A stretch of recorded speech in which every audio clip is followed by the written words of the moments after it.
Il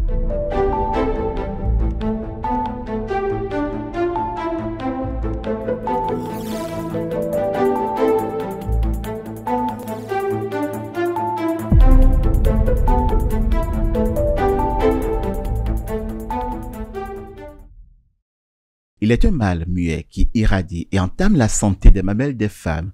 Il s'agit bien du cancer du sein, une maladie qui fait chaque année au Bénin 700 victimes dans le rang des jeunes filles et des femmes. L'urgence est donc là et cette séance de causerie et de sensibilisation trouve toute son importance en ce mois d'octobre dénommé Octobre Rose. Aujourd'hui au Bénin, nous avons les moyens qu'il faut pour pouvoir déceler le cancer à ses racines, c'est-à-dire au départ, faire le dépistage précoce du cancer du sein. Et pour le faire, il y a l'auto-examen du sein que chaque femme doit apprendre à faire à 2-3 jours après la fin des menstrues, qu'elle puisse faire l'auto-examen de ce sein.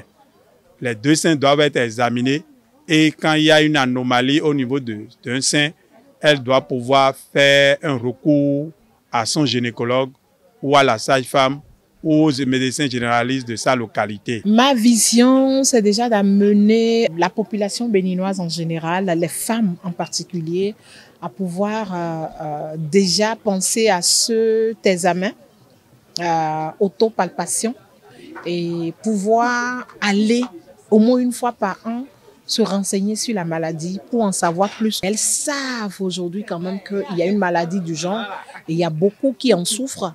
Cette rencontre d'information sanitaire est initiée par un consortium d'associations de femmes engagées, dont l'association Omnisport des femmes engagées pour le développement et la démocratie et l'association Viami. Une séance de discussion enrichissante pour cerner le mal qu'est le cancer du sein dont est victime les jeunes filles et les femmes. Il y a des dictons, cette histoire de il faut se faire sucer le sein. Plusieurs fois, un certain nombre de fois, laisser l'homme sucer le sein. Aujourd'hui, je sais que c'est pas une fin en soi, c'est juste un acte qui permet à la femme de plus jouir et de déstresser, comme on le dit. Mais aussi, ça participe, mais pas à 200%, juste un tiers. Donc, les hommes peuvent arrêter maintenant de dire qu'il faut que ça passe sucer.